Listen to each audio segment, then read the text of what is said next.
நீரில் நமக்கு வாழ்க்கைக்கு மிக முக்கியமாக உள்ளது கல்வி.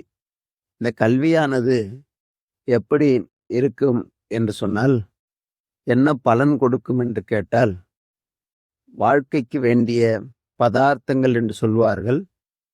4 வகை நெறிகள்: அறம், பொருள், இன்பம், வீடு என்கின்ற இந்த புருஷார்த்தங்களை நமக்கு கல்வி கொடுக்கின்றது. அதான் ஞானசம்பந்த பெருமானும் அறம், பொருள், இன்பம், வீடு மொழிந்த வாயான் முக்கண்ணாதி மேயது முதுகுன்றே என்று சொல்லுகின்றார். நன்னூலாசிரியரும் அறம், பொருள், இன்பம், வீடும் வீடடைதல் நூற்பயனே என்று காட்டுகின்றார். ஆகையினால் இந்த கல்வியானது 4 வகை நெறிகளை நமக்கு பயனாக கொடுக்கின்றது. வாழ்க்கையில் ஒவ்வொருவரும் கவலையிலிருந்து நீங்குவதற்குரிய வழியை காட்டுகின்றது. எத்தனையோ விதமான வாழ்க்கையில் கவலைகள் இருக்கும்.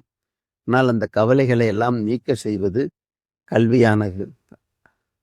அடுத்து, வெளி உலகங்களுக்கு, வெளிநாடுகளுக்கு அல்லது வெளியூர்களுக்கு இவர்களுடைய கல்வியின் மூலமாக அது பயன் தருவதாக, இவருக்கு புகழ் தருவதாக, இவருடைய கல்வியை பாராட்டும் முகமாக விருதுகள் கொடுக்கப்படுவதாக அமைவதற்கு கல்வி ஒரு சாதனமாக அமைகிறது.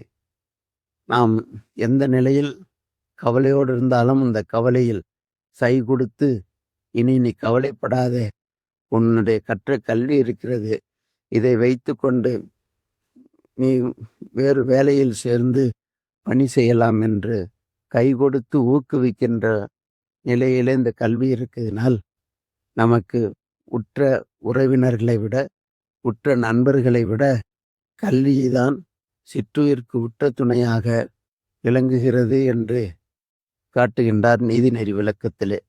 அறம், பொருள், இன்பமும் வீடும் பயக்கும் புறங்கடை நல்லிசையும் நாட்டும் உருங்கவலொன்று உற்றுடியும் கை கொடுக்கும் கல்வியின் ஊங்கில்லை சிற்றுயிர்க்கு உற்ற துணை என்று நீதிநெறி விளக்கம் காட்டுகிறது.